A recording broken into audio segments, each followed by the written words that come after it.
Pépite, sensible, humain, proche des gens, dans ta poche, parce que de plus en plus mobile, de par les audiences qu'on a. Pas disruptif, mais sensitif, parce que c'est un média doudou, le Parisien. Le fait de dire « je travaille au Parisien », déjà, tu sens une espèce de lumière dans le regard de tes interlocuteurs. Moderne, timide. Timide parce que c'est un média où il se passe énormément de choses et on le dit assez peu. Et puis surtout, le Parisien à Paris. Et ça, c'est tout frais puisqu'on est arrivé dans ces nouveaux locaux dans le 15e arrondissement le 18 septembre. C'est 380 cartes de presse, le Parisien, à peu près. Et en termes d'audience, on oscille entre la 3e et la 4e marque média, selon les mois. Le virage, il a été pris comme tous les autres médias, avec l'appréhension des médias traditionnels qui montent sur le digital. Donc au départ, une envie de faire beaucoup, en se disant je vais faire beaucoup d'audience.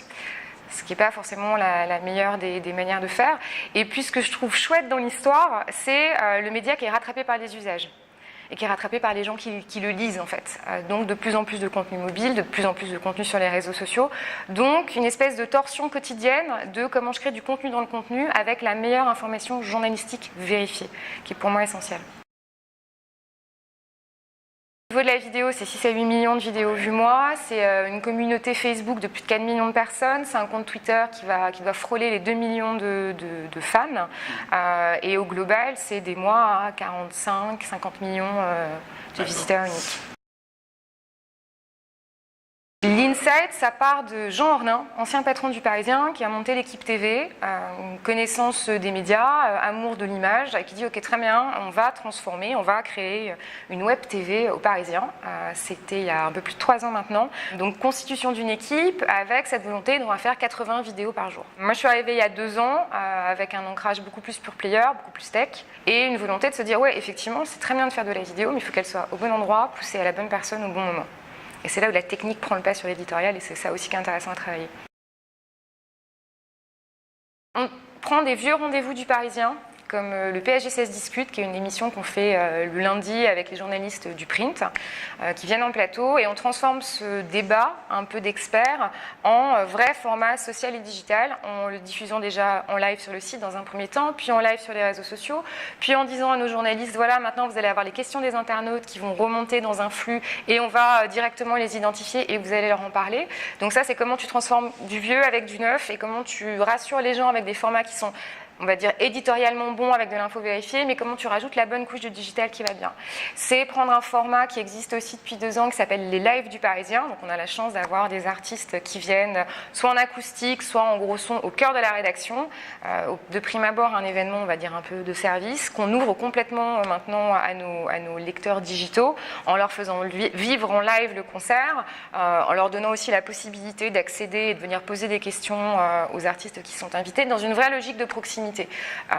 C'est aussi, mine de rien, le déménagement du Parisien qui part de Saint-Ouen et qui vient ici, avec la constitution et la création pour le groupe d'un hub, qui s'appelle le hub dédié à la vidéo, avec 4 espaces de production, un auditorium, un plateau de 90 mètres carrés et 2 petits plateaux, un plateau fixe aux Échos et un corner mobile qui s'appelle R2D2, côté parisien.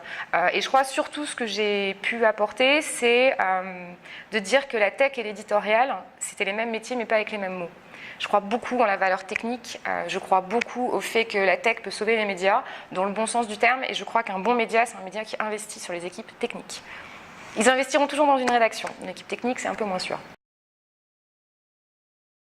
Quand tu es un média, tu n'es pas là pour faire du buzz, c'est là pour donner une information objective et journalistiquement vérifiée. Ce qui me chagrine un peu en ce moment, c'est qu'il y a une véritable course à se dire on va tous faire pareil, c'est un petit peu la problématique, et que les médias au général oublient qui ils sont. Or, je pense que ton ADN, c'est ce qui te permet de rester fort et de sortir la tête de l'eau en pleine tempête quand tout le monde a les mêmes outils, Facebook, Periscope, quand tout le monde fait de la vidéo, plus ou moins bien, mais en gros tout le monde fait de la vidéo, et au final tout le monde se ressemble. Tu regardes les feeds de news qui tombent de l'AFP, tu regardes les productions vidéo qui sont faites sur certains médias, ça colle, bon, c'est très bien, c'est de la dépêche, c'est de la télé. Je ne suis pas sûre que nos internautes viennent sur nos sites, quels qu'ils soient, pour avoir un format qu'ils pourraient voir sur BFM. Je pense que la force du digital, elle n'est pas là.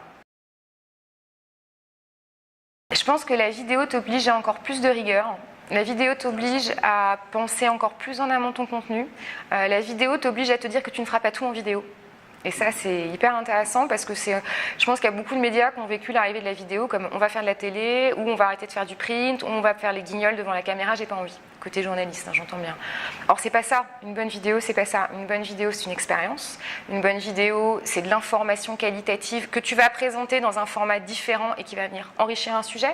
Mais la vidéo, c'est aussi un sujet qui peut être soutenu par un papier. Je pense qu'il y a encore des vases communicants qui ne se font pas forcément. Et puis la vidéo, et c'est vrai pour le live, et pour moi, c'est vraiment la grosse expérience au Parisien là, depuis 2 ans et demi, c'est cette capacité à prendre le temps d'échanger avec les gens qui te lisent. En gratuit, en payant, pour moi, la question, elle n'est pas là. Quand tu fais une école de journalisme, le premier truc qu'on t'apprend, c'est que tu écris pour être lu, comme tu produis pour être vu. Et ça, pour moi, c'est une équation qui a été oubliée par énormément de médias. Or, la force des communautés, la force des gens qui te lisent, qui réagissent, c'est qu'on interagisse avec eux. Je pense que c'est mon côté pure player qui ressort un petit peu, parce que le côté forum chez le féminin était assez présent. Qui sont les médias à date qui prennent le temps de répondre à leurs fans Facebook ? Qui ? Le Parisien le fait, le dit pas, mais le fait.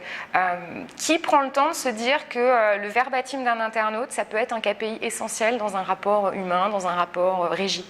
Personne. Moi, c'est un KPI auquel je crois. Je crois à l'expérientiel, je crois à l'échange, je crois au fait de transformer ce qui peut être juste un commentaire en création de sujet et en création de liens. Dans une époque où tu as une vraie défiance par rapport aux médias, où les journalistes se font pas mal allumer sur tous les réseaux, quels qu'ils soient, je trouverais intéressant, et c'est ce qu'on fait aux Parisiens, que les journalistes prennent le temps de dire « Ok, c'est intéressant, vas-y, on va faire un temps d'échange, questions-réponses, en identifiant et en recréant un lien de dire « J'ai lu ce que vous m'avez envoyé, ben, j'y réponds ». Et ça, je trouve que c'est l'intelligence du cœur, mais c'est l'intelligence du média. De la tech pour monétiser à fond, et de la tech pour nous permettre d'investir sur les sujets qu'on a vraiment envie de faire en prenant le temps, type VR 360, sur lequel on est déjà positionné depuis 2015 et sur lequel les productions vont s'intensifier sur 2018. C'est un deal tech-éditeur, qui est un modèle auquel je crois énormément. J'ai identifié plusieurs startups à l'étranger avec qui on travaille, avec qui on peut monétiser des solutions vidéo. C'est, on va dire, une masse de vidéos et un volume de vidéos important qui est monétisé directement par la startup, avec qui on fait un rev share après classique, qui nous permet, nous, derrière, aussi de se dire, OK, on va réinvestir sur des projets un peu plus long terme, sur lesquels on va former les gens, sur lesquels on va évoluer. L'idée de la Web TV, c'est que rien ne sorte sans être monétisable.